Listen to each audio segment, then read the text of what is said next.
Oh, yeah. There was a seal, and it just picked up we were underwater, snorkeling. Brings it to my wife.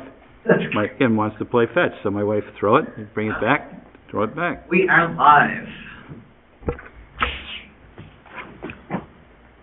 I'd like to call to order the Summers Board of Selectmen for a regular meeting. Today is December 21st, 2023, 6 p.m. Let's start with the Pledge of Allegiance. Join me. Pledge of Allegiance to the flag of the United States of America and to the republic for which it stands, one nation, under God, indivisible, liberty, and justice for all.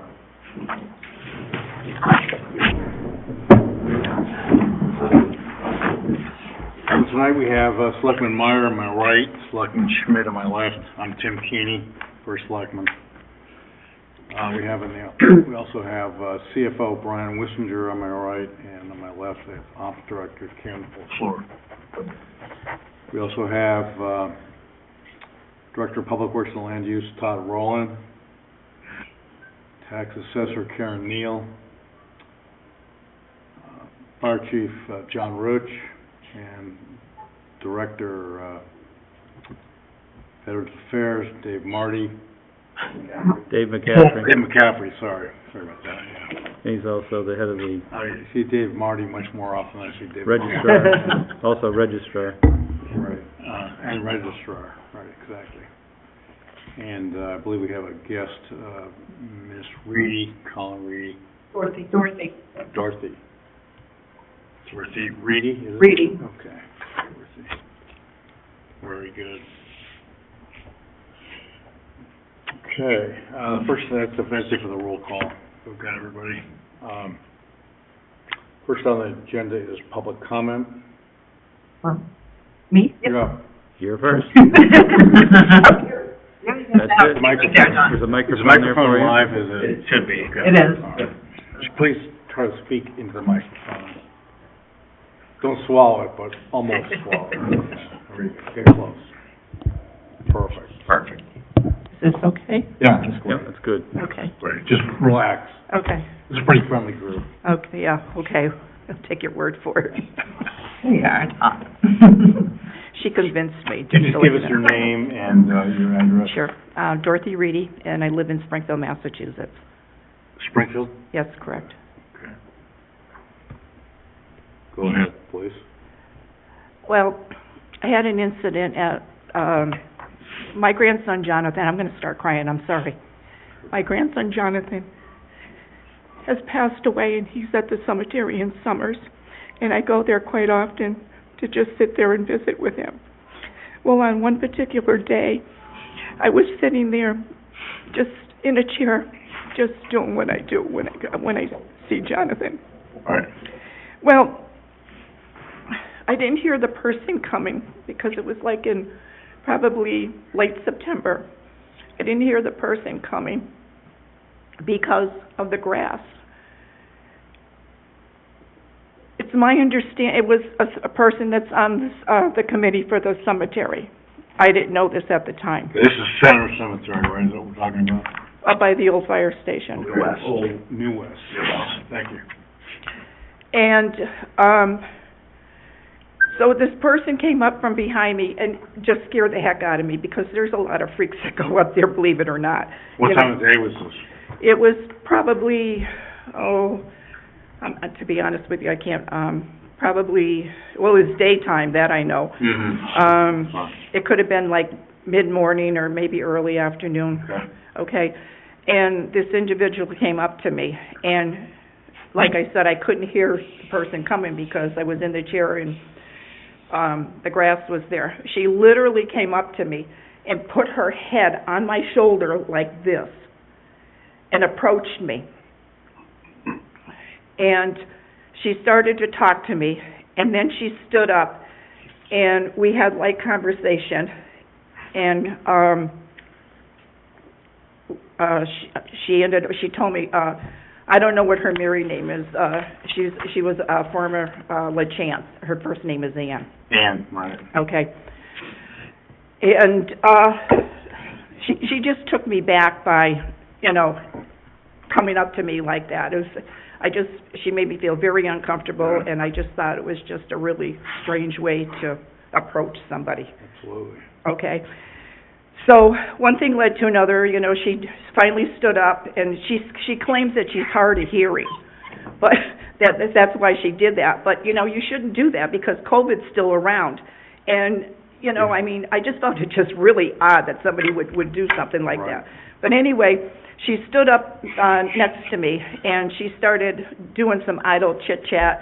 You know, she wanted to know who I was, and she started talking, because we all went to Kibbe Fuller in Summers High School.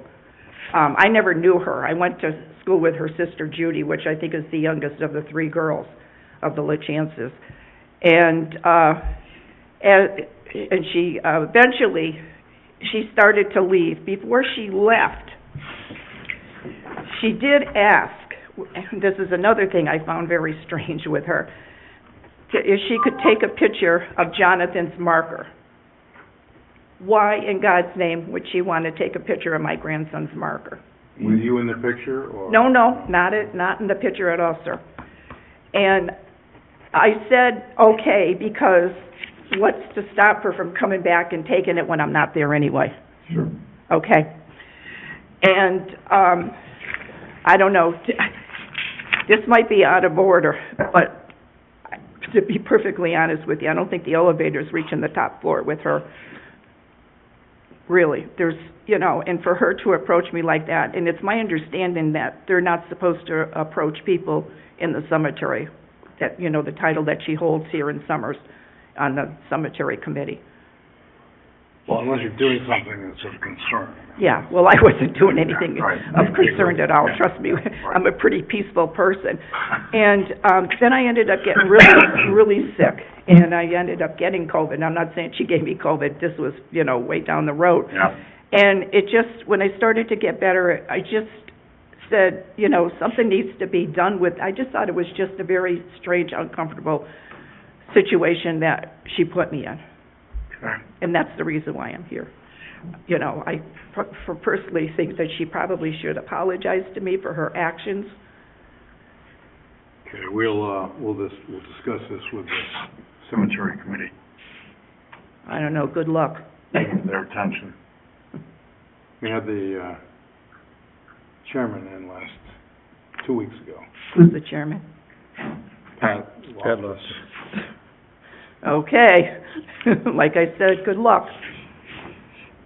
Very good. You know, I don't know, you know, when I buried my dad, you know, and this not in this town, but, you know, in Massachusetts, the cemetery director, he was always coming along and having conversations with us, and he was a nice guy, and he did everything that we ever wanted him to do. So, this sounds strange, but he was, you know, he was just, you know, he wasn't, you know, a guy to make you feel bad or anything, but he was always coming around talking to you and stuff like that. I didn't know him, you know, I only had conversations with him, but I didn't think he was trying to do anything bad or anything. Well, he didn't come up to you and put his No, pencil on your that's strange. Okay. Yeah, no, he never did anything And did he like that. take pictures of the stone? I mean, it was just a very uncomfortable, scary situation for me, because it takes a lot for me to go there.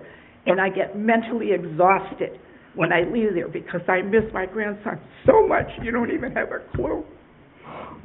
How old was he? He was 30. He was what? 30. 30. Yeah, I think, I remember that, yeah. Okay, great. I appreciate you coming in tonight, and we'll follow up on this. Okay, will I Sorry. be getting some kind of notification? Sorry about your experience. Thank you. Yeah. Okay. Give us your address, by the way. It's 104 Hermitage, Hermitage. It's a drive, Okay. and the zip is 01129. And my first name is spelled D-O-R-O-T-H-Y, because a lot of people get it. Gotcha. I spelled it right. I don't know. Oh, that's wonderful. Well, that's the way I spell it. Well, they put an A in it, they forget an O. Yeah, yeah. Yeah, Oh, it seems, just think of the Wizard of Oz. well, that's why I'm saying, how could you go wrong if you have, if that's the way any Dorothy I ever knew had. Very good. Okay, Thank you very much. okay, I appreciate Thank you. your time, thank you. Merry Christmas. Merry Christmas. Next on the agenda, presentations by the first selectman. I've got a couple of items I want to mention. First of all, as of Tuesday this week, there was released by the Connecticut Supreme Court a decision where Summers was a defendant and we were defending a lower court decision as well as the Court of Appeals decision in Summers where two vehicles were being assessed and had been for over 4 or 5 years that were registered in Massachusetts but housed overnight in Summers. And Supreme Court found in favor of Summers, the defendant, a unanimous decision. And not only was this important with regards to these two vehicles, but it also upheld the fact that we have 132 other vehicles in our town that are registered elsewhere. Actually, 161. Beg pardon? 161 now. 161, okay. That's a lot. Yeah. Some more must have come. But we in. still assess them because they're here all the time, Yeah. right? And the thing about this case, of course, is that because it went on for so long, we had lawyers' fees totaling over $22,000. And the case, even with the positive verdict, brought in $20,000. This just goes to show the cost of litigation is indeed expensive, but this case obviously meant a lot to the town because we also have many other vehicles that are similarly situated that could have denied paying taxes. No, that's good, though. It was almost a wash. Yeah. An important decision. Probably didn't need to go to the Supreme Court, but plaintiffs seem to think that it violated the Constitution and the Commerce Clause, as well as double taxation. The court found a negative in both of those situations. So the first item. Second item is just 3 days ago we were made aware that the state of Connecticut Department of Economic and Community Development came out with a statement that the governor had approved $7.2 million in brownfields relief money. Summers had applied for this past summer and was not on the list of those that received funds. So we were a bit surprised because we felt that our application was right on the subject and a follow-up of something that DECD had initiated, which is environmental remediation, some 6-7 years ago. Just yesterday I was informed that they're basically agreeing that they will give us the $995,000 that we've requested, but it's contingent upon the applicant. Of course, the applicant is Summers, but we're also joined by Wind Development, which is the developing company interested in building apartments on this site. It's a dependent or contingent approval upon the applicant coming forward with verification of the low-income housing, Connecticut Housing Finance Authority support for the project. So I think we basically got the cart before the horse. At least that's what DECD said we did. Through no fault of our own. And we'll follow up on that with WIN and make sure that they get the information that they're requesting through the Connecticut Finance Housing Authority. And the good news is they've approved the grant. That sure is very good. We're not sure when it'll be available, but hopefully. So they gave us a 1-year window. We have until Yes, they December gave us until 31st December of of next year to Okay, that's make good. good on the validation of the low-income housing from the Connecticut Fair Housing Financial Housing Authority.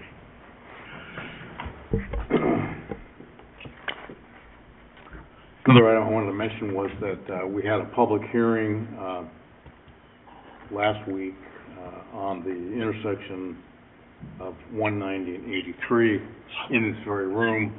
Room was filled with people. I'm not sure how many we had, but at least About 70. 70 people. There's a lot, yeah. It was a great, I must say, turnout. a great hearing. We had over 20 people that wanted to speak individually about the proposal put forth by the Department of Transportation. The proposal was either leave it the way it is or add, or take away the current gold building that's there, put in a new light and make it a new intersection. And the third option was, put in a roundabout. All 20-plus speakers spoke on all three options. They chose one of the three as their priority. And it was a great hearing, and DOT came prepared. He was very impressed with the presentation. Also, I was impressed with the detailed answer to the questions that were raised by the public. So, congratulations to all involved with that hearing. It was I like their demeanor, Tim. I thought the way they talked to people was not condescending. not at all. They were open-minded, they were polite, and knowledgeable. Yeah. Well, they obviously had been there before, and they knew what kind of questions they were going to get. But I really liked their, the whole atmosphere that they created. It was very positive. So as far as next steps go, there's up to DOT as to what they do. But this was the first communication with the town for a project that is yet to be initiated. Right.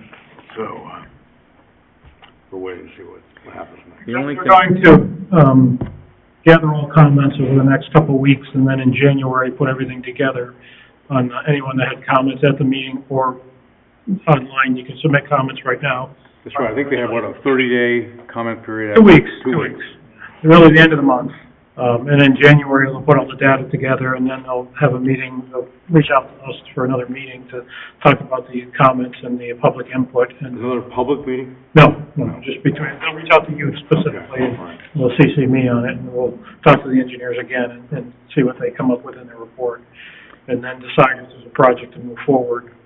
Then it would go to the real design phase. Right, okay. Todd, the only concern that I've heard from, it was also voiced that night, was people's ability to cross the road. Yeah. And there was a lot of concern about that. Right. And that was the thing I thought they failed to address adequately, is how to get across the road. And I know there's a lot of people that go from the gas station right now over to where the restaurant to be is. You see them all the time going across there. And if that's going to be now a rotary, that's Well, going if it's a roundabout, you have the crossing would be back or north a little bit of the gas station, but you'd actually have an island of refuge in the middle, that splits the two lanes and onto the other sidewalk. If it's a conventional intersection, it's basically the way it is now with a whole lot of pavement, but with ped heads, electrically controlled pedestrian heads, to cross. So really the same thing it is now, but over, so that's lined up with 83 north and south. So either way you go, you have pedestrian crossings all around the intersection, regardless of what the design is. I guess my thing is, I understand that, but my understanding is, I'm just worried about people not paying attention. Well, that's everywhere. All right, I'm just saying, I understand that, but Yeah. it concerns me that. Sure. Okay, thank you. Next on the agenda is the consent agenda, boards and commissions, appointments and resignations. We have a resignation of Ms. Susan Peck from the Zoning Board of Appeals, effective December 22nd, 2023. And when does her term expire? It's the same.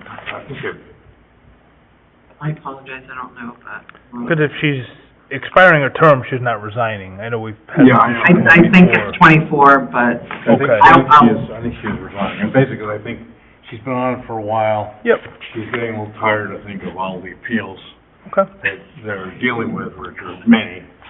And, she's getting involved with other things in town. She's very active, as you know. Okay. So if she's on till 24, then I'll make a motion that we accept the resignation of Susan Peck from the zoning boards of appeals of effective 12/22/23. Second? Any further discussion on the motion? All those in favor of the motion, say aye. Aye. Aye. Motion passes, thank you. Next on the agenda is, under consent agenda, is the Sidewalk Ad Hoc Committee reappointment term. We appointed this committee sometime this year, January of this year, January this year, for a period of about a year, I think, as I recall. till tomorrow. Till the end of the year. So now we're just reappointing the same members for another year's term, because their work, even though has been significant, may not be completed, because we're in the midst of requesting. Yeah, I didn't know if you wanted to do a year or until the project's completed, so I just didn't put expiration. Probably until the project's completed, actually, would be better, I think. The ad hoc, Yeah, it's an ad hoc committee, so it can be in existence until we decide that it's not. that's usually what has happened in the past with any ad hoc, I so. mean, my only fear with it, and I think it's happened too, is that we forget, and then like we forget to disband the committee. I won't. Okay, it's on tape. No, I won't forget. It's on the record. We're done, you'll know. Good. Since you're on the committee. I'm the liaison. I mean, you did it, you've done a great job so far. The report's excellent. I think you have some great members. We have the right people there. Fully support it, so. Yep. Right, so we need a motion to reappoint the committee members until a date when the project is complete. Yeah. I'm happy to make that motion to reappoint Stephen Getman, Jim O'Hearn, Dan Thayer, Peter, I'm not sure how to pronounce Peter's last name. Sedevendemi. No, you said. What is it? Sedevendemi. And Patrice Carson, Brad Pelletier, Carl Walton, to have it reappointed until the project is completed. I'll second that. Any further discussion on the motion? Hearing none, all in favor of the motion, say aye. Aye. Motion passes, thank you. There you go. Next on the agenda, we have an opportunity to add urgent agenda items. The only question, I don't want to necessarily add the item, but just to the CFO, I know you weren't able to be here last week. We had the presentation from cemetery.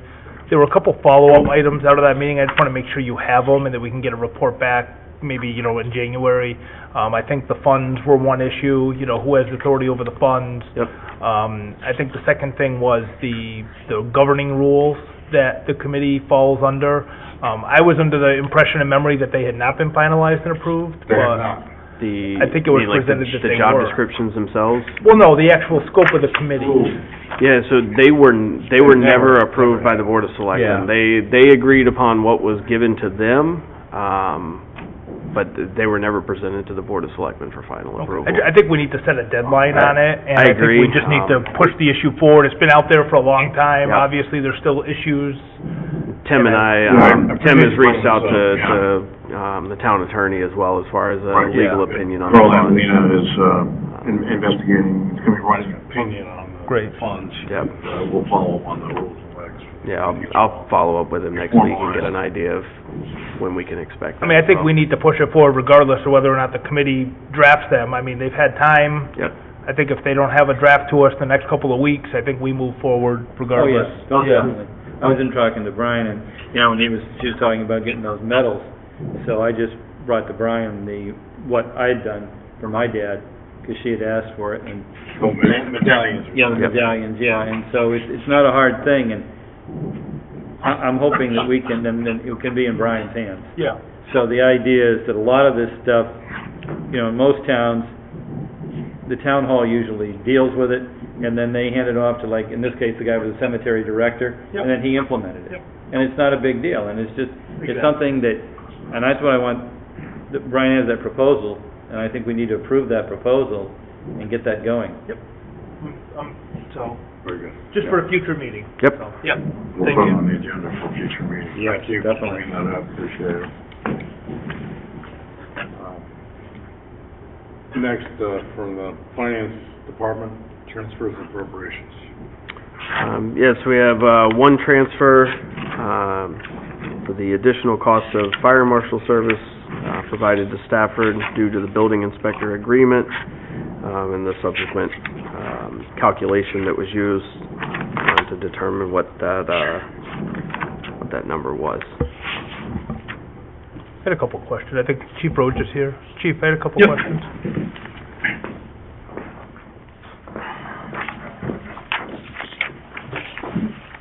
Hi, Chief. So we're now fully staffed, correct, with the fire department? We still have several part-time openings, but the full-timers are staffed. Nine full-time, right? And I mean, we have quite a few of them assigned to day shift, right, the full-timers permanently? Yeah, okay. I'm just wondering why every single week we're incurring charges when we have staff. I mean, why aren't we sending people and absorbing the cost so that we don't need to transfer money around? Because we have, the agreement was we were bringing on an additional person to do the inspections in Stafford because they weren't available to cover our 2 ambulances in town. Oh my gosh. That's okay. We always wanted, the goal for the daytime is to have 4 on during the day, so we can cover the staff of 2 ambulances. If you send somebody to Stafford, we can't staff 2 ambulances, so that's why we brought in a 5th. So all these charges are overtime charges? They were brought on, we were able to make it so it wasn't overtime, so we would bring, let's say we move one of the full-timers to Stafford for the day and maybe backfill for part-timer, or we'd bring an extra full-timer on for the day. Depending on the scheduling and how we worked up the scheduling. So we didn't actually incur any cost, is what you're saying? We incurred costs, there were extra hours, there's an extra 10 hours a week that we put on the schedule that we filled. But it's not overtime? Correct. But we already have budgeted that for the EMD, right, in your budget, 10 hours a week to backfill. But go on, I have the budget document. I mean, you presented it. It said right in the margin, it said, this includes 10 hours coverage per week for the EMD. I mean, it said it literally right in your document. And then we talked about that we were bringing Lieutenant Wheeler back, that was not budgeted at that rate, and so when we talked about bringing him back, that was gonna eat the rate difference. I don't think I'm following that. EMD, you're saying? We talked about June, about when we were bringing, Sarnick back and Bob Wheeler back. Their rates were more than what was budgeted, but we said that we were able to absorb that because of things like Glenn was not gonna be covering the EMD. But I think we've, like for instance, firefighter Wheeler, while he was on his training, was funded by the town, right? And now it's funded by the ambulance fund? He will be starting this pay period. Because that's why I'm not following your logic. I mean, there are 2 different funds. I just don't see the need for it. I mean, it seems like there's no out-of-pocket cost to the town.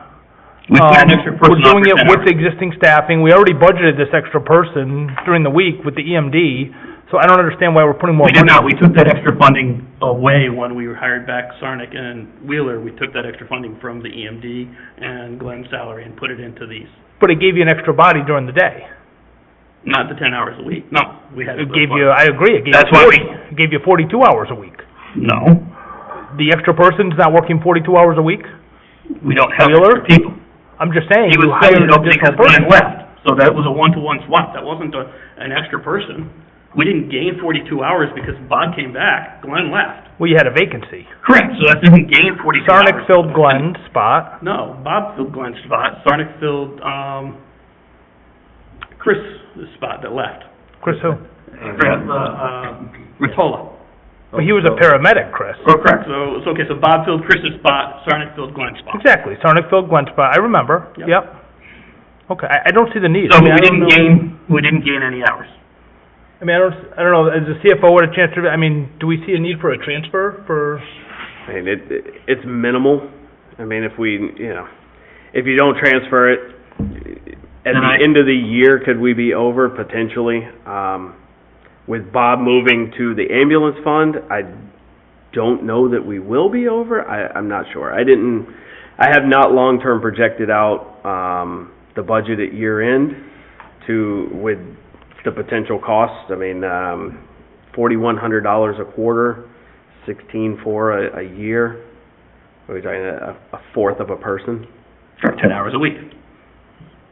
Well, that's what I'm saying. Total cost, it's about a fourth of a person. I gotta assume somewhere in there's gotta be the play. Again, I haven't projected it out long-term to see if it is or not.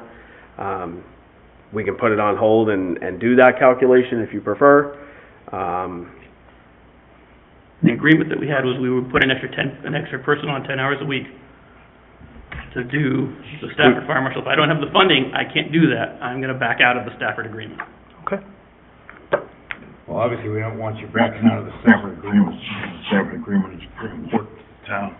I think my concern is that it seems like when the money's given, it's gonna be spent. You know, I don't even know that we're short at this point, you know, so I think. If we had 10 hours of Originally, we were employee A to cover while Glenn was doing the EMD, Which we did. which now we don't need that to cover that, wouldn't the 10 hours cover this instead? I don't know. But when you looked at The math doesn't matter. we had to add up, Sarnik was made a lot more than, the rates were a lot different. The two new hires made more, Significantly more than we had budgeted. that I will give you. And so that's why originally in June or July, when we came to this Board of Selectmen and said, we actually originally needed the money up front for the fire marshal program, it was agreed it was paid for the first quarter. That was very clear. Then we came to you, back to the board, to Brian and the selectmen in October for the second quarter, and you said you wanted to wait till the end of the quarter to see the actual expenses that we incurred, which is what we did. So Brian has a list of hours of who worked what days and what hours. What was so if Sarnik took Glenn's spot, Sarnik makes less than Glenn made, right? But Bob made significantly more than Rotolo. Right, but that's in a different budget. Yeah, that's what I'm saying, this But doesn't by add the up. 6 months of it is in this budget, but Which the other was not 6 in this months. budget because it wasn't put in the fire budget, so. I mean, I don't see any cost here, like, we didn't pay overtime. I mean, we're charging top step people here. I mean, this is, of all the people working that shift, this is the top step person that we're charging, of all the people working. No, don't top step. I mean, you didn't have any part-timers on that day? Not that are fire marshals. Why didn't we charge the fire marshal? Because they're actually, the person is filling Simmons' spot, he should be at the firehouse, the part-timer's actually filling in for Simmons. So why aren't we charging the part-timers? Stafford is getting the benefit of Jeremy Simmons. That's what we were told. But what we're costing is But the cost to absence of us- Jeremy Simmons. Right, the cost to us is The absence. the person who filled the shift. So why aren't we costing, $22, $23 an hour of the part-time person versus the highest paid person? That's true. I mean, I just see some issues. I think, Who are the people filling this position? It would vary, depends on the day. I mean, it's supposed to be part-time is generally the rule. Oh, we don't have part-time firefighters. We have quite a few, We especially don't during part-time the fire day. marshals, Fire but marshals. most of them are not. Fire marshals. He needs one for the ambulance, which he can get, any of his part-timers would fill the spot to cover the ambulance. So really, any part-timer can fill in. I mean, I just don't see how, it seems like, I don't know, it just doesn't seem necessary. So, Well, It just seems to me that the Board of Selectmen's backing out of the deal that we had when we came to the. We're board not. In June or July. That we were gonna put an extra person on for 10 hours a week, and that you would cover the expense. I would give Brian a list of who covered Stafford. yeah, I remember you And you would said that. backfill that You did say expense. that. I remember that quite clearly. I would be, I don't have any problem with, personally with proving it, but it would be, and then we could have Brian monitor it, so we could see what the costs are and to the town. Well, I mean, that's what we've been doing quarterly, but, I think Bill raises a point. I guess the cost should actually be what the backfill position was, not who went to. If we were billing Stafford, it would be who went there, but if we're billing the town, it's who covered, like Simmons' shift for Simmons to go there, not Simmons going there, because that's not what we're actually paying. That's not the cost to the town. Simmons was working that day regardless. But It's to your who point covered also, him. Simmons is currently getting billed out of the EMS budget, and you're not putting any money back into the EMS budget to cover Simmons' hours at all. but Chief, I mean, the other concern I have, and that wasn't raised yet, is you have flexibility as to what day you send the person to Stafford. So, I mean, you can look at your schedule in advance, you could send them sometimes a Tuesday, sometimes a Wednesday. You have that flexibility, so you should be doing it to minimize the cost. We try to look at some of that, but there's also, you have to look at the business owners, and they say, we're available on Thursday, or Mark says, I need somebody on Thursday. But we're not the exclusive fire marshal for Stafford. No. So we But fit it. when he says, we need somebody on Thursday to meet them, that's what we catered to their needs as well. I mean, that's part of working in that partnership. He doesn't want to say, hey, I've got a big inspection, I need a second person here to help me do 3M or TTM. Can you give me somebody on Thursday? And us to go, no, we're only gonna give you Tuesday because that's easier for us. But I don't see any of that costed here. It's all costed like on a date, like 11/2, 11/7. Because this is retroactive, we went back and looked at what days did we actually need the person. Yeah, I mean, I think, Because it's not always on a Wednesday or always on a Tuesday, to your point. We did have to make it flexible and move it around, which is why Brian didn't give us money in advance. He said he wanted to look at the end of the quarter and see who we actually sent and on what days. but it just seems like we made it as expensive as possible. I think we can get this I number would have down. billed Bobby if I could have done it. Bobby's a fire marshal, I would have billed him, because he works some of those days. If I was doing the most expensive person possible, I would have billed Bobby. He is clearly my most expensive employee, and he's a fire marshal. I wouldn't want to do anything that upsets our agreement with Stafford. I don't think we are. This is internal for the town of Summers. I mean, Right, this is that's- internal transfers Right, only concerning the town of Summers. but the building inspection program with Stafford Yeah. is working wonderful for Summers, and we want to keep it smooth the way it is. Right, exactly. The internal part is, yeah, I mean, Yeah, doesn't affect operations at all. This is all internal finance, so. The best part of that agreement was that we would provide a fire marshal. right, and it's like, Yeah. really, like the chief is saying, the business owners want a Thursday, he's got to provide a Thursday. Mark is saying, I need a Thursday because we're doing Johnson. That's what they need to do. We don't have a lot of sway in when we're sending somebody over there.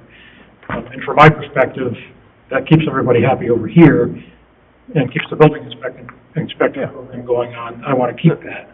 And that's fine. I think maybe we should reassess what the cost to the town was. This would be the cost to Stafford. Yeah. And I didn't, you know, my fault, I did not think of that before either. Because the cost to the town is who we backfilled the position with, Right, right. not who we sent to Stafford. Right. Which is what we budgeted for EMD. We budgeted to backfill Glenn, so it's the same thing.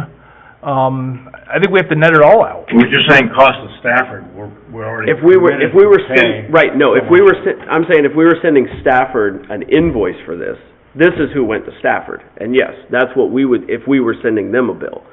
But we're not, we're sending the town of Summers a bill. The bill to the town of Summers is, well, who covered Jeremy Simmons' shift on October 6th so that he could go to Stafford? Because that's the cost to the town. Yeah. Right. The cost to Stafford is Jeremy Simmons. That's part of the agreement with Stafford.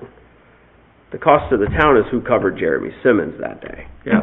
not Jeremy Simmons. Jeremy Simmons was working on October 6th. He just got sent to Stafford instead. Chief, could you work with the finance department and ask, get the, I'd agree. I think we have to reassess the numbers and see, yeah, Makes Yeah. sense. what's fair? Find out what it's costing us in actuality. Yep. We're still gonna have Stafford get billed the same amount, but we still need to find out what it's well, costing us. right, I mean, well, we're paying don't bill Stafford and they're Stafford giving, yeah, we don't bill Stafford. Oh, okay. Well, I'm just They saying, gave us a discount on with the our agreement, costs. with the agreement though, there was an agreement. That's what Yeah. I'm saying. And then just net out the budgeted amount for the EMD, and then we'll cover the difference. I'm fine with that. Perfect. All right, thank you. Thank you, Chief. Thank you. All right, we can reassess those numbers. It's all right. Oh, wait. Yep, we got plenty of meetings between, Yeah. Any other transfers or? no other transfers, no. CFO finance report updates.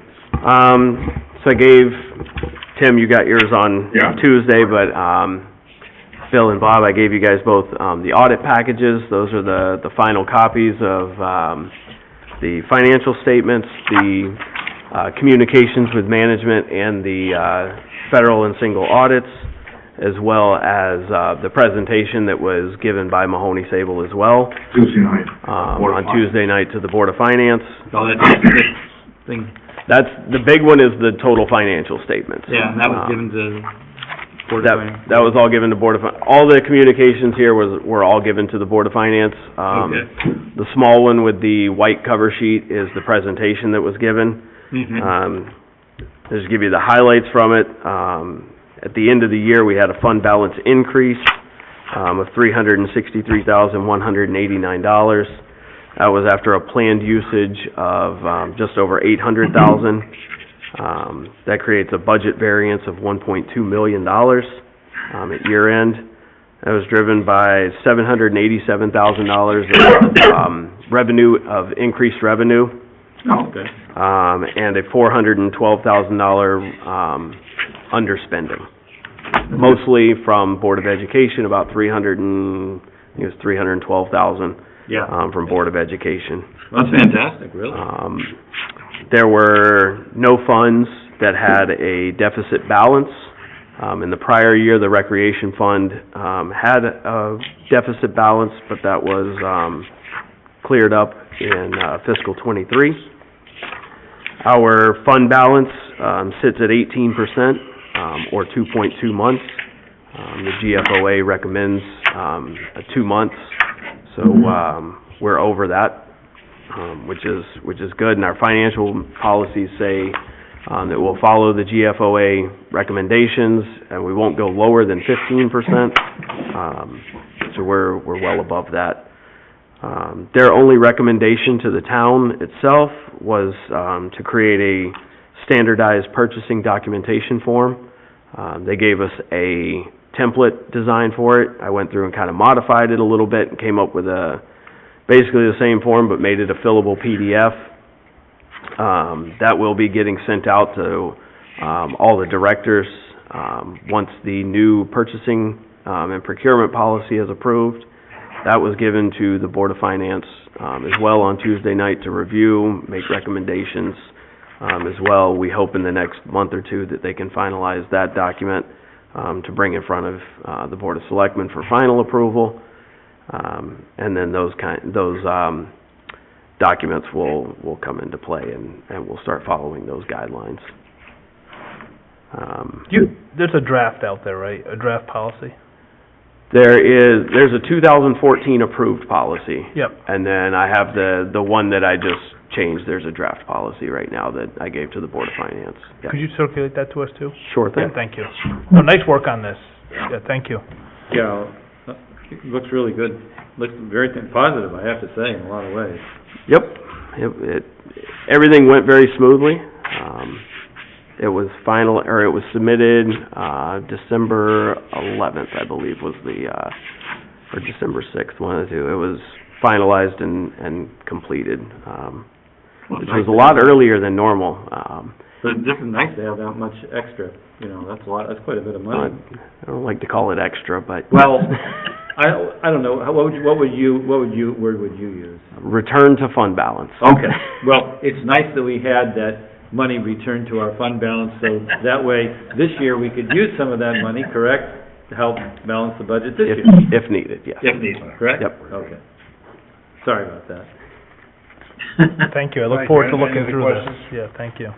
No, thank you very much. Thank you. Thanks, Brian. Yep. Is that it for, That's it. reports? Okay, next presentation, scheduled payments. Let's see. Agenda.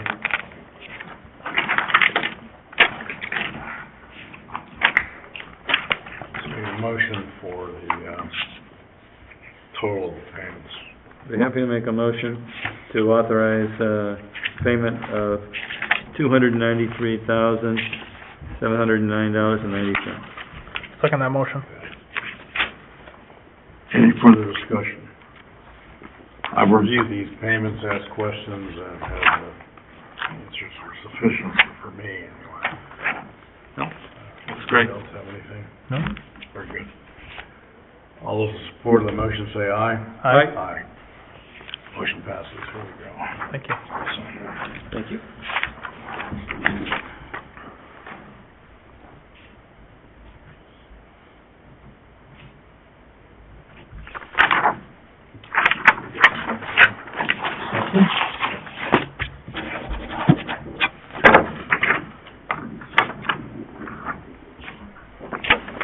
Next on the agenda, we have an update from boards and commissions. As you know, for the past several meetings, we've been asking chairmen and directors of various boards and commissions to come forward and report on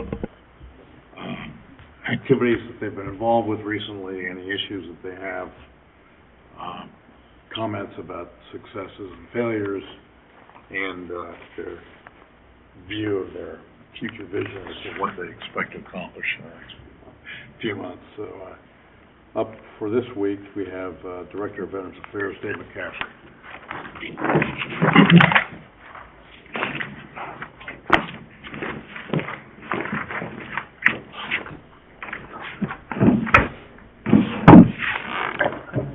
Good evening. Good evening. just kind of give you a quick report, I guess, on what the VA Veterans Office has been accomplishing so far this year. We do a variety of different things, of course. We've seen so far this year 345 veterans from Summers, and also 177 widows of veterans from Summers. And those visits, often are the initial visit, and then often they require follow-up visits for a variety of things and benefits that they may be eligible for. Sometimes it's financial aid, sometimes it's funeral or cemetery assistance, lots of briefings, lots of paperwork, and the financial assistance comes from the state, and in some cases, federal monies. So we average, on an average week, we average about 9 appointments a week over the course of 3 days a week that we see people. Those are the scheduled ones, and then we average 20 to 25 unscheduled walk-ins, which is a bit of a disruption that we then help to coordinate follow-on appointments and whatnot for those folks.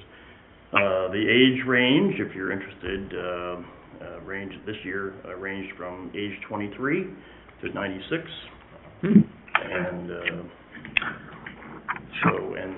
some of the financial aid that so far this year for Summers veterans, financial aid has tallied a total of $161,000. Where did that money come from? And that comes from the state of Connecticut. State of Connecticut, thank you. And specifically for wartime veterans. Okay. There's no federal assistance? There is, but not in this particular realm. So we have a program called Soldier, Sailor, Marine Fund, and that is a fund that is specific to the state of Connecticut. You have to be a state of Connecticut resident and wartime veteran.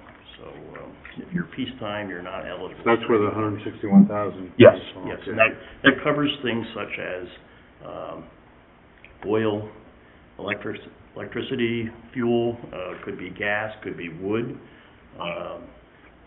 food and clothing, and then we also provide, in some cases, if they have some unique requirements to aid with unexpected expenses, like medical bills unrelated to the VA. So we also can cover that.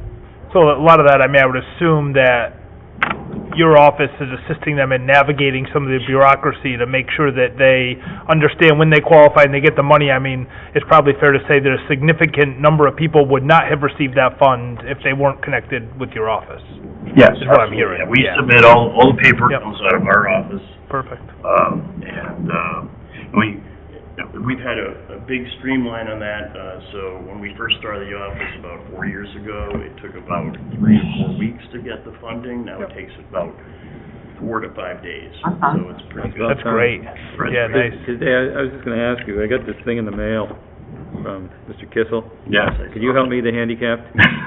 'Cause it's just a one-sentence thing here, and it says the co-sponsored a new law about guidance concerning the services veterans are required to be provided, and it said that this came from you, this Yes. proposal. Yes. Could you mind, if not this minute, but later on? That is one of my topics. Okay, good, all right, thank you, thank you, 'cause it just, 2 sentences didn't help me understand what it was. Right, yeah, our office initiated legislation for veteran services, which was It passed. accepted and passed. Well, that's great. So service connection wise, and a service connection is a federal benefit. That's for disability claims by the veteran. Could be veterans that served 20 years or veterans that served 6 months. And it does not matter if you're wartime or peacetime. It does not matter the location. There's obviously different factors involved, but a service connection associated with injuries incurred during service or follow-on injuries associated with those incidents. We're not exactly sure because, when we submit this documentation, it takes some time for the turnaround. It could be 4 months. That's the fastest we've seen a turnaround. Could be on average 18 months. In some cases, it's 2 years. Oh, my goodness. And when the award is granted, usually the day that they come in, we sign federal paperwork that puts them into a what's called an intent to file. And so basically that establishes for pay purposes they'll get money back from the day that we filed the claim. So I think in the 4 years we've had a lot of success, and we've had veterans who have received back pay in 6 figures. And, Really? Yes. And I know that as of February of this year, when we received a tally, we had gotten service connections for veterans exceeding 12 million for the past 4.5 years. This year, it's still a little sketchy, but it was about a little over 2 million that we were aware of. So it takes a little while for the EA to realize through the paperwork channels. So we've had a lot of success, and I just want to ask you one quick question. Yes, sir. I know you provide assistance to many towns besides Summers, because there is no such assistance available in That's right. towns. That's right. And I've raised this issue with you before as to providing assistance to Summers, and you signaled that out, of course, telling us that 345 Summers veterans and 177 widows have been assisted. But the way you schedule it, do you have a certain number of days a week? Yes. And which days are they? Yes. So we see. Do the veterans know that in advance? How do they? Well, so we see veterans on Tuesdays and on Fridays, and Summers veterans we're talking about. we see veterans from everywhere, Tuesdays and Fridays from everywhere, and then Summers veterans can see us Tuesdays, Fridays, and then alternating every week, a Wednesday or a Thursday. So veterans from Summers can we actually have the schedule that goes out to every veteran that requests an assistance. We provide a listing of available dates, and on many of those dates it says Summers resident only. So Yeah, they have more access. they have more, yes. So we have plenty of openings for Summers people. So So do you have the number of total veterans you saw this year? By chance? I or no? didn't I'm just calculate curious that. what percentage is Summers veterans versus Oh, like it's the over total? 50%. All right. Over 50%, surprisingly, because I keep thinking that we're going to see the end of the rainbow, and be caught up, but before that hasn't happened, I continue to get veterans from Summers. So one of the problems is it's difficult to get the word out to everybody. So if the Summers veteran wants to come in, they can either come in Tuesdays or Fridays and compete with other towns, or they can do what? If they want to get assistance from your office. So there's a process. So any veteran can call us, and we can take down some basic information, or they can come visit us. Any veteran. Okay, I'm Any talking about veteran. Summers veteran. I know. And then what we do is, depending upon their availability to email, I send out a list, and the list is a 6-month list of every date and time that we have open for an appointment. And on that list, it identifies every appointment that's open and appointments that are restricted to Summers veterans only. And so then that allows the veteran to pick, the Summers veteran can pick Tuesdays, Fridays, or alternating Wednesday, Thursdays. And any other town is restricted to Tuesdays or Fridays.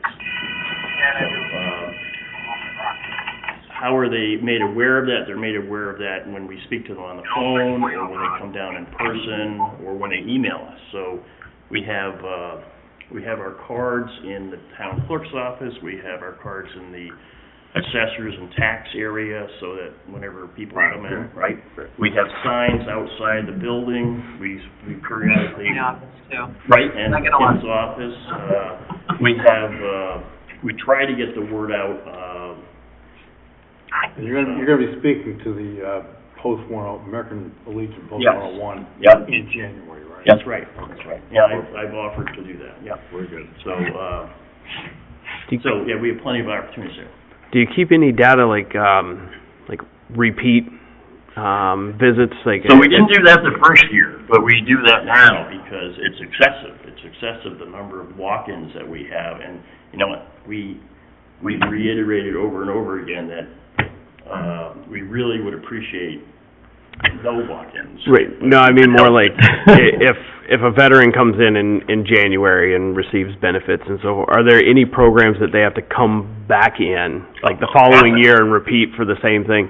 Yeah. So, because that might give you an idea, you know, you say you think you're gonna see the end of the rainbow, that might give you an idea of how many of those you're gonna continue to see for years to come, and there really is no end of the rainbow at that point. So every person that comes in, whether they're scheduled or a walk-in, we record.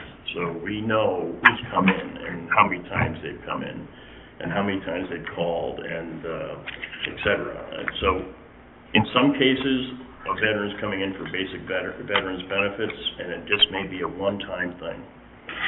But often, more than 50%, let's say, they have to come back for follow-on requirements. And even like for the financial assistance, there's lots of rules and regulations and requirements. They have to come back with documentation and bills and bank statements, et cetera.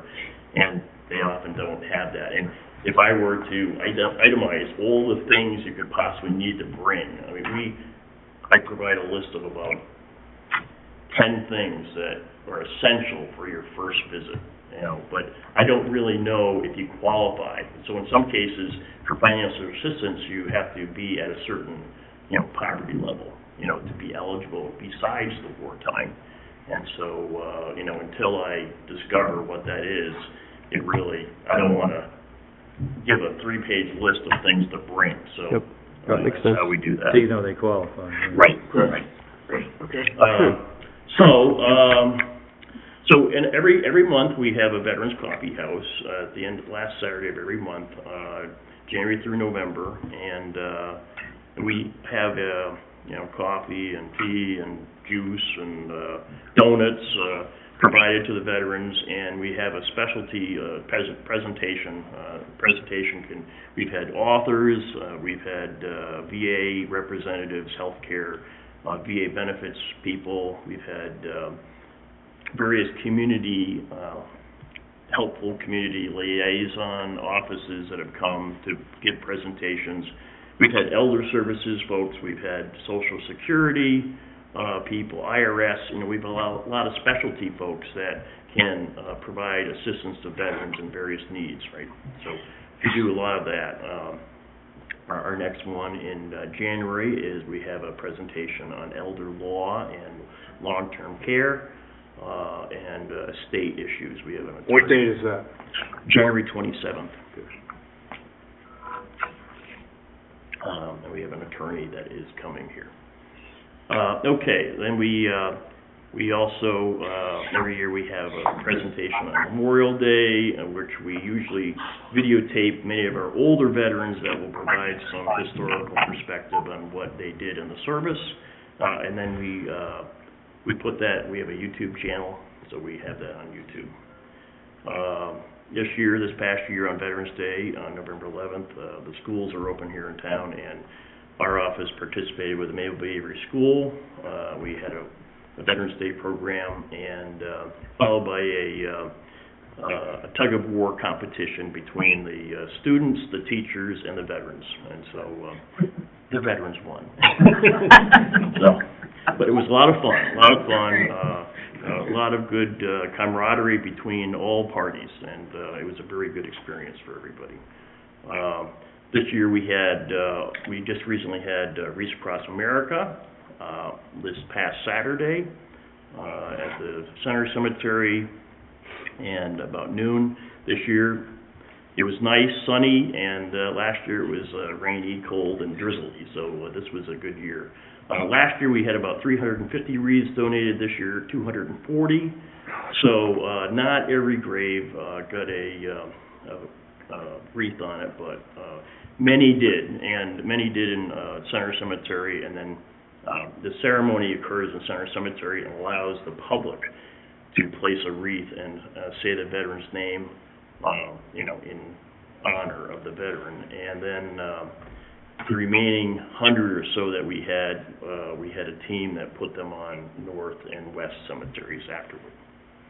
We're not trying to cut out, but my wife sent hers to, because her dad's buried in Windsor. My dad's married in Massachusetts, so that's what we sent. Yeah, excellent. And we had, you can make a reservation for your wreath, and we had a lot of people that purchased wreaths for sponsorship and picked them up from us, even to bring them to other towns.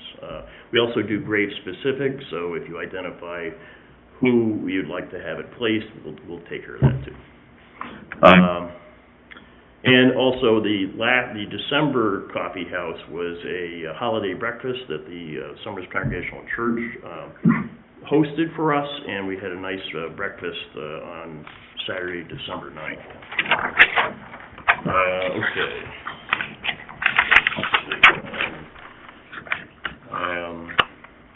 We also provide a variety of presentations. This year we had 2 seminars from the DAV, that's the Disabled Veterans, and they come here with a team and they present the policy and procedures for service connection and what the procedures are, and they bring equipment where they can directly file with the veteran here in the town hall. So that each of those has added about 40 additional veterans that filed claims for us here. So it was very helpful, very beneficial. We have counselors that have come in to provide assistance with homelessness and suicide prevention. And we're planning on starting a peer support group where we will have a licensed veteran counselor that is going to provide additional services in the spring. We recently we applied for and we were awarded, received a $6,000 grant from the Hartford Giving, and so we're going to be using that grant to help support these events and various projects and support services. Also to provide some assistance to those veterans that would be eligible for financial assistance but not a wartime veteran status. So of course, during the Cold War, which is a huge amount of time in between Korea to Vietnam, between Vietnam to the Gulf Wars, all those periods for those veterans that are operating in a poverty sense.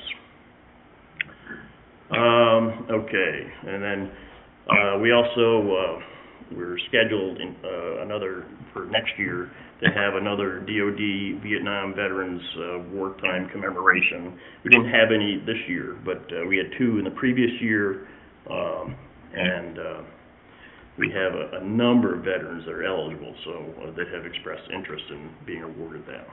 When do they going to do that? Normally it's done on the 29th of March, which is Vietnam Veterans Day. Okay, great. This past year, we were invited, we're the single source invited by the State of Massachusetts Department of Veterans Affairs to represent as the State of Connecticut Department of Veterans Affairs at this year's Big E. And we were there on the Veterans Day and provided benefits information, materials, and assisted with enrollment. The VA in Massachusetts had indicated that they had been trying to get folks from Connecticut to participate because they say that 51% of visitors to the fair from Connecticut, and they never had any VA support services. What's your vision for the future for your department? I mean, that's part of the presentation, right? What time is it? Well, again, please limit it to a couple of minutes. A few minutes, yeah. Okay. We have your budget coming up too, we'll have another discussion. Right, Yeah. I didn't even bring up Yeah. that, so, okay, well, so, this past year, my colleague and Deputy Sherry Marquis and I, we both attended specialized training and took the examination for federal VSO, and we both passed. And so we are now imminently to be, assigned as a federal VSO and claims agent. So, what does that mean? That means that we can directly file, or right now, we can assist with claims and process them and submit them to federal claim offices. So the difference would be that the VA is in the process of getting our final vetting and to allow us to directly file. So when do you think that'll come through? You haven't been validated for that yet. So we've passed the exam, we're recognized as federal VSOs, we're on the federal list, and but we have to be issued special credentials so that we can log into the VA computer systems. So when will that happen? According to people who know, somewhere between 4 and 6 months. So it's been about that time for me, and probably another 2 months to go for Sherry. Great. Okay, so in regards to the legislation, we met with Senator Kissel and Representative Vail let's see, I'm not sure exactly when. You don't have the it was, details, but in the spring. you met with them, yeah. And basically, we wanted to encourage them to try to beef up the Municipal Veterans Representative Program so that there'd be more teeth in the program to get offices like ours in all the municipalities as is under state statute. Right. Because it's overwhelming the number of veterans that well, you're running a regional office, basically. The state refers to us as a regional office, so yeah, it's not really fair. Right. So now this is to help all towns. Right. Yeah. So it meant we put in some requirements because one of the biggest things is most of the towns, when the veterans come to see us, we tell them that there should be an office or there should be a representative like us in their town. Right. They never know who that is. And right. So when we check out that town, it turns out that the person is usually an employee of the town who is not a veteran. Right. And they don't know what to do. They don't know what to do, and so they don't offer. Right. So our request was that the position be required to be a veteran. So that was passed. So effective October 1st, all MVRs in the state of Connecticut have to be a veteran. October 1st of 2023. 23, correct. Well, so hopefully then towns will start hiring So, people. so hopefully, so we've received, we get, we tell people that call from out of state, we say, we really can't help you, because it's, right. It's just too much, Yeah. Well, I'm expecting you to work with the people in Massachusetts Meadow has the same requirement, but the bottom of the state, no VSOs. So, we have assisted, emergency situations with some of the border towns that were in dire straits. So, with federal assistance, hearing aids and things like that. So, in other legislation, we recommended, we wanted to get some federal VSOs up to Summers on a steady basis, but the legislation was changed, and they added 2 full-time paid federal VSOs for the State of Connecticut Department of Veterans Affairs. So that added 2 more people to the payroll for the state. Didn't really help us, ultimately. Dave, I know there's obviously a lot of good work to talk much about. And so, yeah. Could you start to summarize, and then, Yeah. we can continue some of the discussion So in the budget. ultimately in October, it was passed that, you asked. Yeah. No, I wanted to know. I wanted to know. For the future. So ultimately, as far as, so now Sherry and I are both listed as accredited county veteran service officers. But of course, Connecticut doesn't have a county veteran service officer program. So we're looking at the new legislation for this year is going to be that the state establish a county or COG veteran service officer program throughout the state.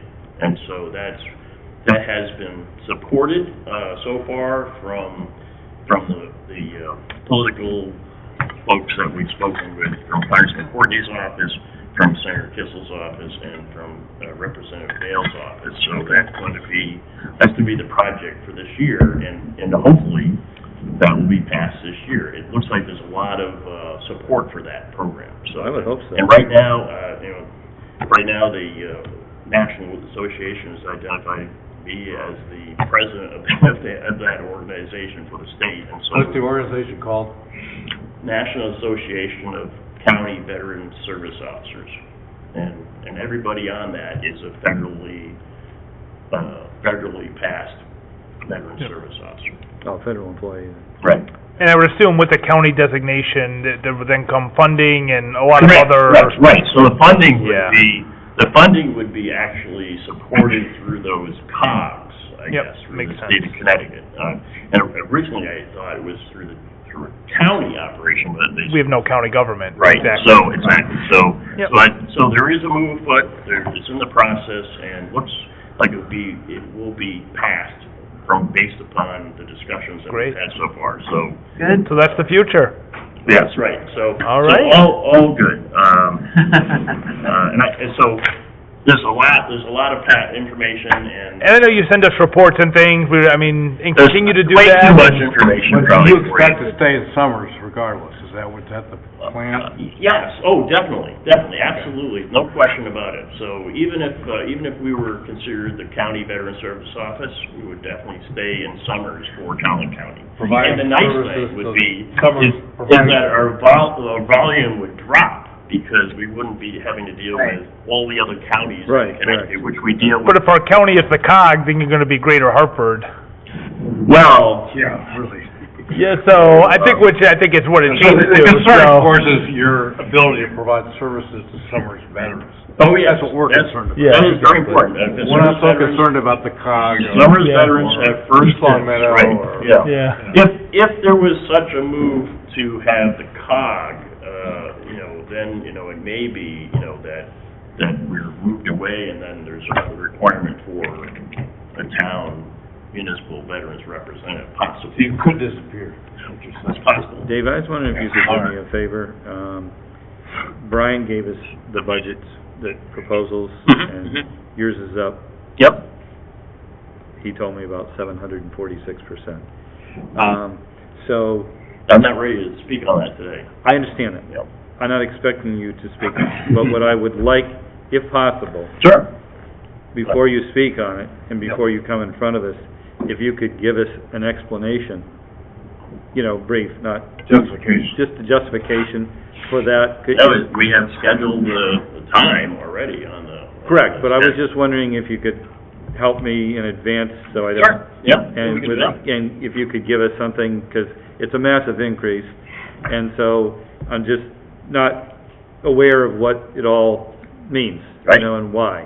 Yep. And so that's what I'm really... Sure, yeah, no problem at all. All right. I have written justification for it. Thank you. Well, Appreciate thank you that. so much. Thanks All for right. coming in. Thanks very much. Thank you. All right, appreciate it. Tell Sherry thank you, too, for all the work. I Yes, absolutely thank you. will. Yes. Next, we have on the agenda pending business. We have none pending. New business, request to purchase the Near Map software in the amount of $7,976.25, and authorize the first selectman to sign a contract. Todd Rowland, Karen Neal. Near Map would be an enhancement to what our existing system is. Our existing system is the GIS system, both the public facing and the private facing. The private facing has all of our layers on it, which is the sewer lines, the water lines, the stormwater maps, as well as the assessor mapping. That system we would continue to use for the near term. The nice thing about Near Map is they fly their own satellites to get imaging. Oh, really? Done twice a year. Wow. The GI system that we use now through New England Geo is they rely on the state. That has not been updated since 2019. They're talking about, they were talking about this year, now the state's talking about next year, which will probably happen. But there's very little control by the vendors that use the state for mapping. And the mapping quality is not nearly as good as Near Map. Near Map is a private vendor, as New England Geo is. well, and they specialize in this, and Karen can talk to the benefits to using Nearmap, just in the assessor's office, let alone DPW would use it for looking at drainage swales and detention basins where we don't know where they are. The resolution's a lot better on Nearmap than on the system we have now. Yeah, in the packet that I gave you, you can see, especially with the Eleanor Road area, what it looked like 4 years ago. That was our GIS. And then the current one with Nearmap. And we are able to, can I come up to you guys? Sure. Like that? Yep, I'd be happy to help us. So, So the Eleanor, So this is the near map, which is like night and day. and what we can do is we can do layers, so anything that's new construction would be highlighted. Is there a date on this flyover, or? This one was, So- this one is September. September 17th, 2023, Yep, yeah. of this year. Wow. Anything in green are solar panels on houses. So you're seeing, like right there, right there, right there, there. Those are all the solar panels. Yeah, so like my house that has solar panels, They would would show show up. up, yeah. That's great. Yeah, It's just to me amazing, 'cause like, look, here you've got all these right. buildings and here you got nothing. And that's our current GIS that we have right now. That's a online. joke. Right. That's a joke. That's why we'd like to go with this. Pools, the pools are all highlighted in blue. Yeah, Just for fun, we were able to, you could even do trampoline. Every house that has a trampoline. has No, that's that great. dot. that's great. Um, But We I don't like this with the assess those, pools right? because. No, we don't. Yeah. But Karen, I like this with the pools, 'cause now you know who has pools. Right, some people don't get the permits that they should. Right, well, that's what I'm saying, I'm sure Yeah. you know that, yeah, Or they fill them in, sure, and they forget to get the permit. Yeah, to get a room, Someone yep. permit. yeah. Or they put in sheds and forget to tell us, or get a permit. Right. One of them. That's nice that You you're need a saying permit for forget. above ground pool? Yep. You mean things they do You're not intentionally? taxed on it, but you need a I don't know permit. if it's intentional, I mean, a lot of it really is honest, we have no idea, we're putting it, we got a check Yeah. from a local vendor and they drop it off. Because obviously, particularly Eleanor Road, there's a big difference between Yeah, and what then, currently Well, and the image quality is just like this as well. This is tremendous. and if you go to this page, what's this one? 26 Hallie, right before the Eleanor. Right. And honestly, on the mapping we have now, I use 2016 for looking at anything drainage or road related, because that's the clear one. The 2019 marking we got from the state is not good. I just can't believe I can't believe the difference is like night and day. There was a shed there. See this, Yeah. I mean, Says there. how could you even they moved it use to their this? neighbor's house. It's not even Well, really, it's a guide, The wrong one. but it's just, very clear. now that I'm Maybe comparing you the could just two. explain. Yeah, what they did was they took their shed and gave it to their neighbor. The neighbor never got the permit, never told us about it, so we never knew they had a shed until we looked on their map and went, huh, Right, there's a shed there now, Right. and this house now doesn't have a shed. Also, what they do is they fly April and September, and their theory is leaves off the Yep. trees, Yes. leaves on. yeah, that makes sense. Leaves off the trees, we saw this house now has a second shed that we didn't know about. Yeah. Leaves on, you can't see it. Well, to me, this is a no-brainer.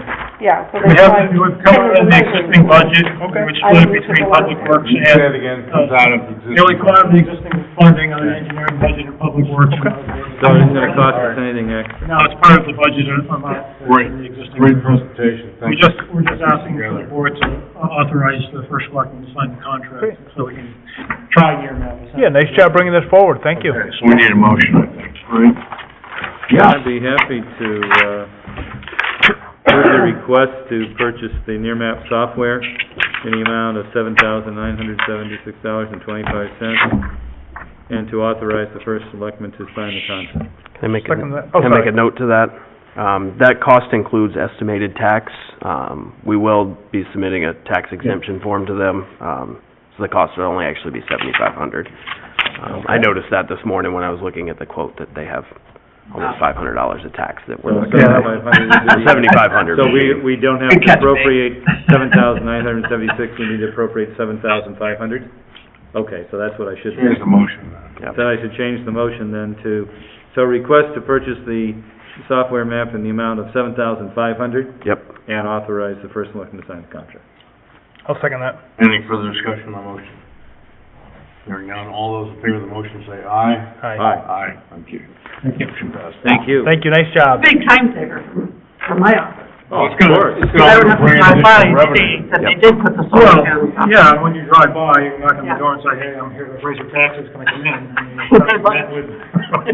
Well, it's gonna help the assessor, it's gonna help land use, I think it's a good thing. Show them the picture and you go, hey, what's up with this? Okay, thank you very much. Okay, Todd, go ahead. Next item is, Spring annual request for the spring, this would be the 2024 spring splash. Right. Yes. Request for the Board of Selectmen to, make the resolution, be it resolved that Timothy Keeney of the Town of Summers is hereby authorized to execute and enter into, on behalf of the Town of Summers, a special use license with the State of Connecticut Department of Energy and Environmental Protection to access the water gates on the Summersville Mill Pond State Dam located at approximately 40 Maple Street in Summers. The date for this is Saturday, March 23rd, 2024, with a rain date of Saturday, March 30th, 2024. So, Make a motion to, approve the resolution, to allow the first selectman to sign, for the spring splash, March 23rd with a rain date of March 30th, 2024 as presented. Second. Any further discussion on the motion? Hearing none, all those in favor say aye. Aye. Aye. Motion passes. Thank you. Thank you. Thank you. We had some SIP requests, from Chief Rich. He's not here. A call, but I can speak to these. Okay, thank you for filling in. First Yeah, one. he worked on this with Do you have them? you and, the finance office, correct? Correct. The first one that I. Not with my office, that's all. No, it was, Okay, so you didn't work with When did you get these, Todd? we've been talking about him for a while. He sent everything out, was it last week or? Well, it says Last here week. the date was 2/15, is that, or is that when it's, that's when it's Right, well, for the expedition, which is one of the fly cars, the proposed acquisition date would be February of 25, just because if it gets approved and we order it in July, Yeah, I got it. it's an 8 months at least. Yeah, before some of you these see take a it. while to get them, yeah. But this is part of the replacement cycle. It's 10 years on the fly cars. This is the expedition that's coming up. This was the former fire marshal when Bob Marpargo was the fire marshal. It was repurposed when he left into a fly car. And this would go to, if you approve it, it goes to the CIP committee for funding if they approve it. And I have a bunch of questions I don't think you're gonna be able to answer. I'll try. Well, some of it's programmatic, some of it, I just have questions in general. Number one, we just approved a large number of requests from the fire department, right, for exhaust systems, for roofs, for, a whole bunch of stuff, right? Right. Hundreds and hundreds of thousands? They were mandated, and we had to provide them. Right, a lot of that was, not the roof, but the roof I've been working on for a while. The exhaust system was because of the cancer legislation. Right. The washer was same thing, and then the bunker gear, I don't know if you. Bunker gear, same thing. But why weren't these presentations made at the same time? They're usually due by what, November 1st? Isn't that usually the cycle for CIP requests? We try to get them in and when we meet in November. We've not really had a hard and fast date. The hard and fast date would be January for the next CIP meeting, and I think that's why he tried to get these in then. Mm-hmm. But you just saw these a few days ago. Finance hasn't even seen them, I don't think, until they were in the packet. Right, they weren't in November. We've been talking about them peripherally for a while, for months now. We've been talking about like the big Where boards the for quite a while. process is it goes from the Board of Selectmen to the SIP, Right. and then to finance. Yeah. If SIP Well, it goes to approves it, Board of funds Finance, it, but that's where the bloodletting happens, as I always say. The role for the Board of Selectmen really is to Validate say the project. Right. Valid project, then it goes to CIP, and Right. whether it gets funded or not is a whole nother argument. Right, Right. right. And all of this is different. Type of review. But I have a bunch of questions I think only the chief's gonna be able to answer, and, it's unfortunate he's not here, but When's That's the all. next CIP meeting? we meet like 4 or 5 times in That's right, January. so we get Sometime table in them for now. Into January, we'll just, Put them on the board. Is it the first week? Oh, please. they meet several times anyway, CIP. They meet once in January, once in February, and then Right. once in March. Yeah, I mean, there's a lot of other stuff too, and I kinda wanna have that conversation with him. I know we gotta buy some apparatus coming up. January 11th. I mean, there's a lot of things, I think we gotta start prioritizing. I mean, not everything is, and not just the CIP committee prioritizing. I think the Board of Selectmen has to, I mean, I think the fire chief has to, like, we need to start getting a little more strategic. I mean, we got an ambulance pending, I mean, huge money. I think it's gonna chew up a lot of our CIP money. I mean, we need to Well, really our job is not to be concerned about the cost as much as it is a valid request. Yeah, Right, I mean, Right. that's our job. It goes on to SIP, yeah, where They're you not gonna fund gotta it. have the bloodletting, that's Yeah. when yeah. That's what they argue. affordability, prioritization. Right, and that's what CIP does. I mean, a Well, couple it's of not them, us. but I mean, a couple of them though, I'm wondering if it's even a valid project. Like, for instance, the Ford Expedition. Like, I'm wondering if we even need it. I mean, we have 3 licensed ALS Well, there's vehicles. a Why? requirement for a date on that, isn't there, that But I'm just saying, why don't we reduce the number of vehicles? You know what I'm saying? Like, instead of having 3, why don't we have 2? well, that's another issue. Those are some of my questions. Right, over and that. that is, I mean, to your point, Bill, that is a programmatic question, because it would be based on call volume, how many cars we need. If our call volume's going down, yeah. Well, this is to replace one that's already being used, is that correct? Yeah, right? Yes. Right, but we have two newer ones. This is the oldest of the 3. This would give us a third one. Oh, this would give us a third one. Right, we have 3 right now, this Well, is replacing the old one. Oh, we have 3, but this would replace the older Yeah. third, And it takes 2 years to get the vehicle. Yeah. But I think we need some of these answers. Like, this is the kind of questions I have where, I mean, Well, I mean, I can talk more to the building stuff, the refinishing the bay floors, that really, It's we've been got to- ongoing for some time, right? Well, He's been talking about this for a long time. Yes, it's pushing 25 years now, and the epoxy that was used originally was not a commercial epoxy. It's worn through to the concrete in many areas, the concrete's got spire cracks. It's something that needs to be done, and it's wear and tear on, with those fire apparatus parking on it. I mean, I'm fine with that one. I mean, I think, but I mean, what else do we have for needs in that building? I mean, Oh, God. But I mean, We have HVAC for the mini splits, we wanna start replacing these because there's 22 mini splits in the building and they've been failing. Yeah. Instead of having a surprise, we wanna do one a year. And the way we would do it is, if it gets approved through CIP, we would have the money July 1st, and we wouldn't actually expend the money until we get through the winter of the next year, because what has been happening is they fail, and then we have to do it as an emergency to fund it somewhere. Whereas we would have the money, and then in the spring, if we get through the winter without one failing, we put another one in and just do a cycle of replacing one Planned a year. replacement. Planned replacement versus waiting till they fail, and then we gotta do it. but I mean, my point is, Todd, I think I would like to see, and again, a couple of these, I mean, I'm fine with. I would just like to see the plan. Why don't we approve the ones we're fine with then, so we can at least make some progress? Okay, that's fine. There's a couple of them I'm okay with, but I mean, the thing with it is, I mean, like, for instance, we put lockers in first, right? I mean, it was probably the least of the priorities, right, in the building. I mean, the roof, the apparatus bay, the exhaust system, right? I mean, they're higher priorities than lockers. You know, so like, my point is, like, what else is coming down the road? You know, like, I wanna see kind of the progression. We gotta take care of the building. We gotta take care of the fire department. I'm good with all that. You know, I mean, what's next? Landscaping, you know, the ground? I mean, I'm just saying as an example, like, Right, yeah. I wanna see, like, let's take care of the essential stuff that we have to take care of. It's a 25-year-old building, there's no argument there, but I don't see a lot of prioritization coming through. You know what I'm saying? Yeah. That's my concern. Well, that's SIP's job, that's not our job. Well, I mean, SIP's gonna be prioritizing though among all, I mean, there's a lot Right. there. Well, there's It's got a plenty lot. of the stuff that I'm bringing forward with buildings. In the firehouse, the roof, we're going through, the exhaust system we're going through, the bay floors is a big one, the HVAC is an ongoing issue that we've been Right. working on for 10 years now. But Yeah. this mini split it was really John's idea, why don't we do one a year, so we're not surprised, I think it's a great idea. So that's building in that program of looking at one every year.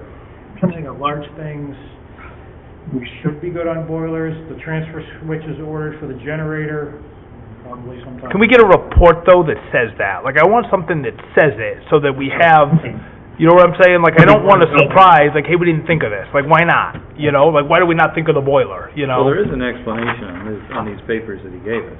Right. Yeah, but it's not the whole building, though. No, but I'm just Yeah. saying, he does give you an explanation of why he wants to buy these things. Right.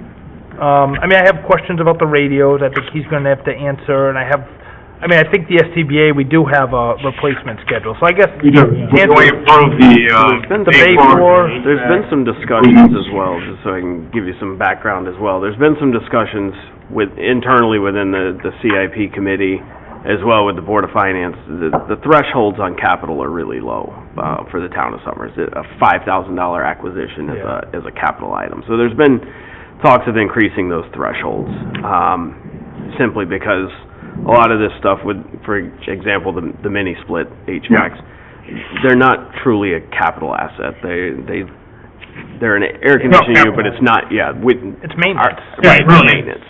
But our thresholds are so low, we have to come. And honestly, the same with the SCBA. They're a consumable replacement item that has to be done.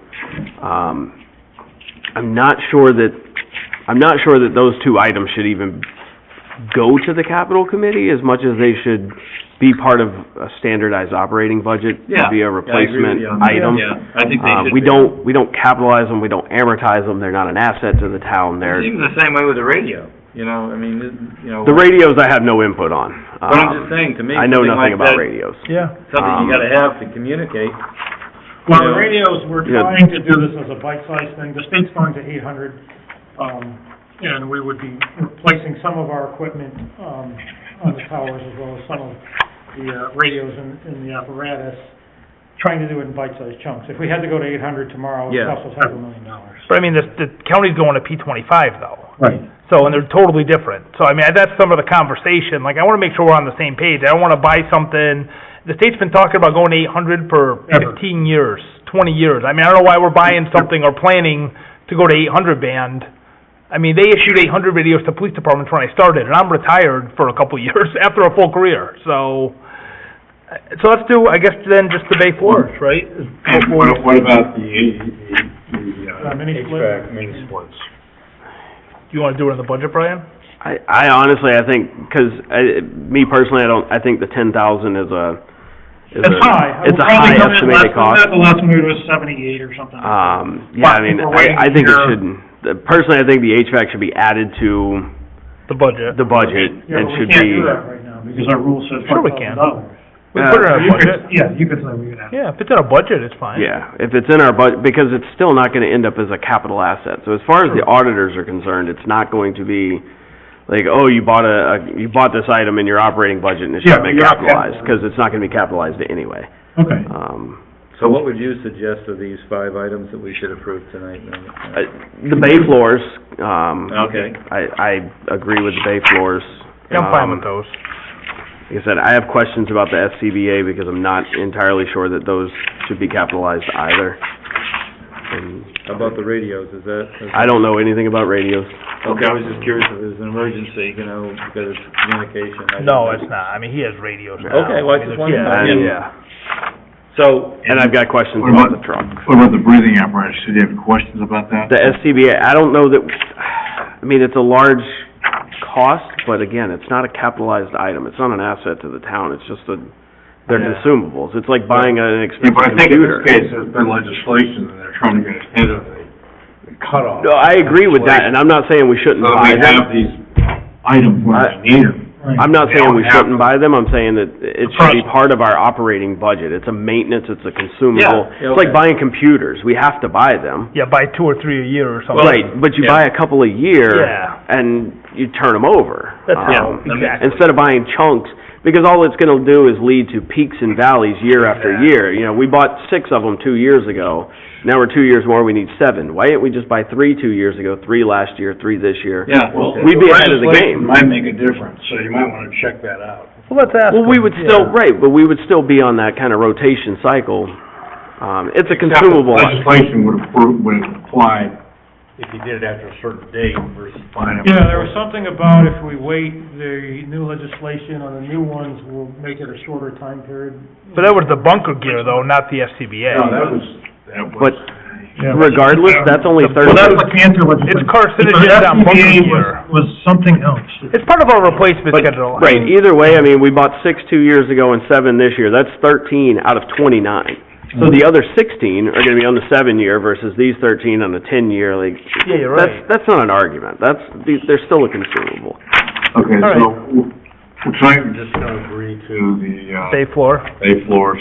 So I'd make a motion to approve the, capital request to repair and refinish the bay floors at the fire station in the amount not to exceed $110,000 and to forward that request to the CIP committee. Second. Any further discussion on the motion? Hearing none, all those in support of the motion say aye. Aye? Aye. So Brian, if we could come back with a report when we get ready for his budget, if, whether these other items are, you know. Capital or operational? Yeah, capital Yeah. versus operational, and so we know if they're part of his budget, you know. Well, none of them were added to his proposed budget. I mean, if he wants to make changes before his presentation, I gave you guys, round 1 of the budget, and that Right, but I kind of mean, he could- segues into he this. could do that. Then, right? Yeah, I mean, absolutely.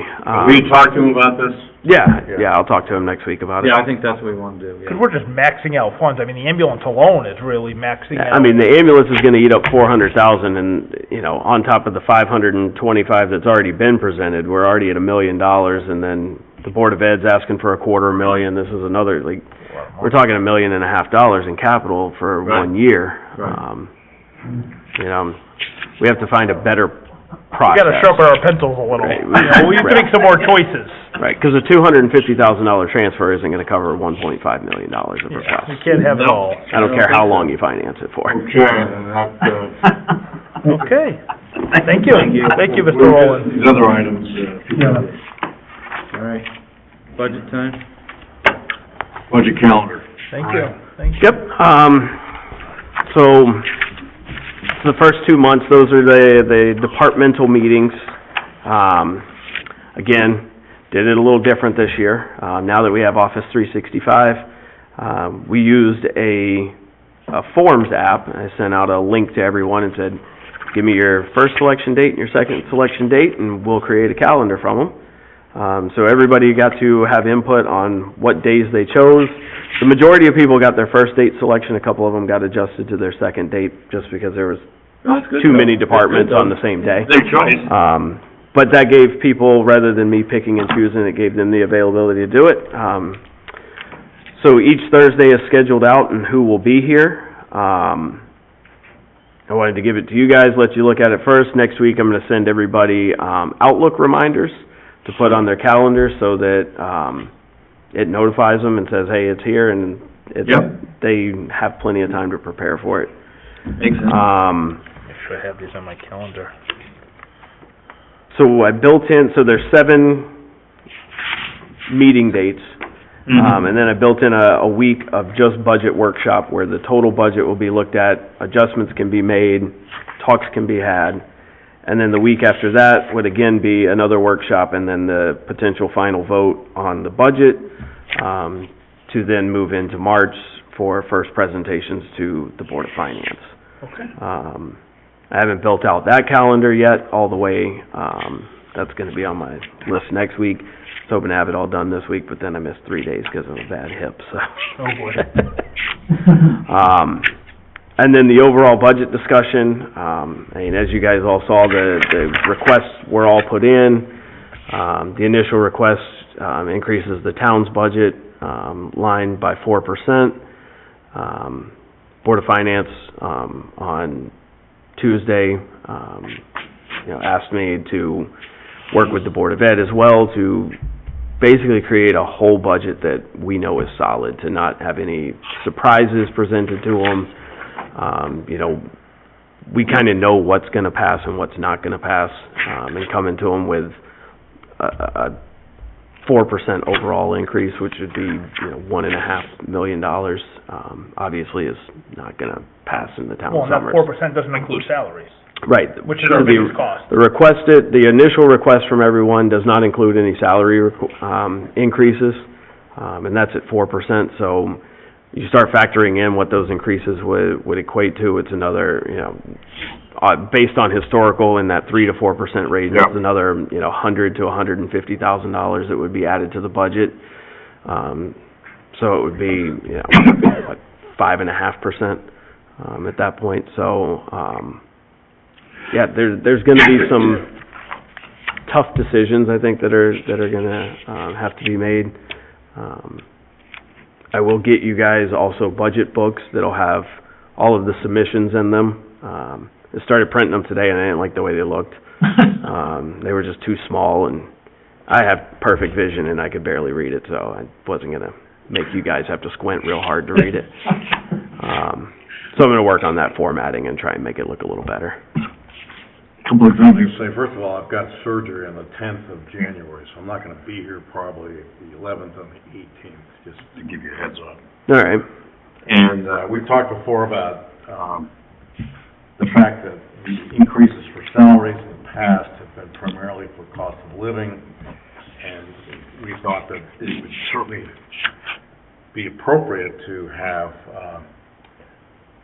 an increase based on performance, sometime in the future. And it seems to keep getting put off, and I want to avoid that happening at the same time, given the performance, the, cost of living increase. Yeah, so that's an interesting topic. I think we look at what the cost of living would be, so, We can estimate. Right, I mean, collectively, 3.5%. right, so collectively, everybody agrees to, let's say, 3.5%. That chunk of money's going in to be the, across the board.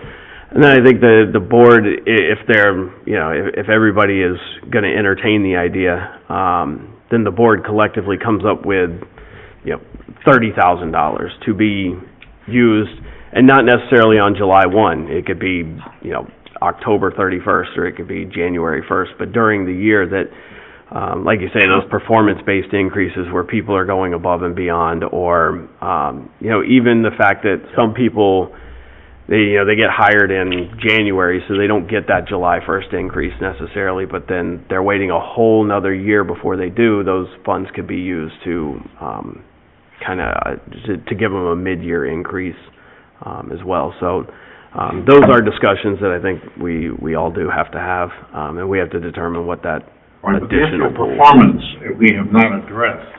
Yep. For 2 years now. Yeah, So, we keep getting cut off. Now you're telling me that we can't figure it out until after the No, I think we have to figure it out during the budget season. Yeah, when are we gonna do that? I mean, Honestly, I think any one of these. Right, I think any one of these Thursdays. No, I think any one of these Thursdays, it's a viable discussion. Some of these days are gonna be, quick. I don't anticipate, especially the meeting on the 25th, where it's all town hall offices and elections.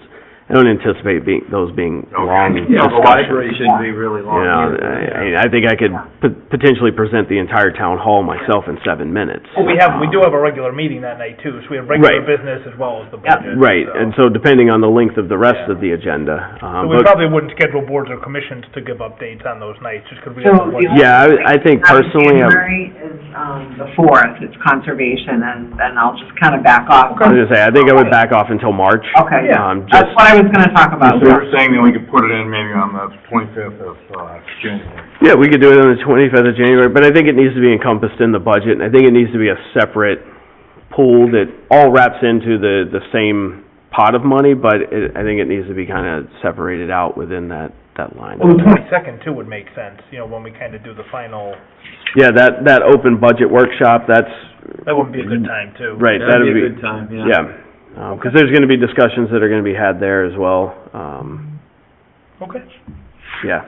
Well, nice job then. We're not meeting on the 3rd, right? It's only the 4th. For some reason, my calendar had the 3rd, but I think I made a mistake.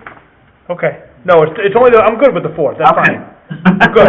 For some reason, You're thinking of July, maybe? No, it's all good. Yeah, boy, I hope it's not the 3rd, because I let Microsoft create these dates for me, and I did not verify. No, it's all good. No, it's perfect. Thank you. No, That's good. We're doing Public Works on the 4th. Public Works is on the 4th. DPW, yeah.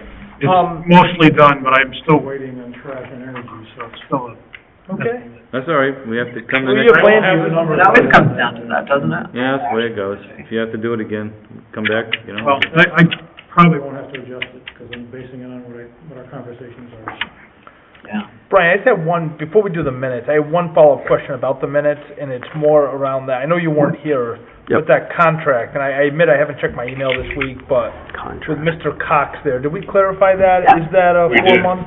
Yes, That is a for that 4-month? cost, yes. Okay, He just did that this week with me, I had to sign it, so okay, all right, I have an email, like, that's it. Okay, I'm good, all right, thank you. no problem. All right, so Brian, you're good, right? Yep. The next item is approval of minutes of the meeting of December 7th, regular meeting, Board of Selectmen. So Susan Peck was appointed, so technically, yeah, We had to take her resignation. yeah, so, Okay, I didn't sign that, all right. sorry. I'm happy to make a motion to approve the minutes of December 7th, 2023. I'll second that. Any further discussions? I've reviewed the minutes, and I think they're accurate. All those in favor of the motion say aye. Aye. Aye. Motion passes. Thank you. Motion to adjourn. Make a motion to adjourn? Second. Those in favor of adjourning, say aye. Aye. All right, well, thanks, have a good holiday. Yeah, Merry Christmas, Thank you, Merry and Happy Christmas. New Year. Yes, we'll see you all in the new year. Yeah. 2024, here we Well, go. I hope you were glad that I asked Tim, if you Mr. need McCaffrey anything, to I'm get us I'm some around. type of written Anything comes explanation up. before he shows I'll up, look back because there. I can't sit there and look at a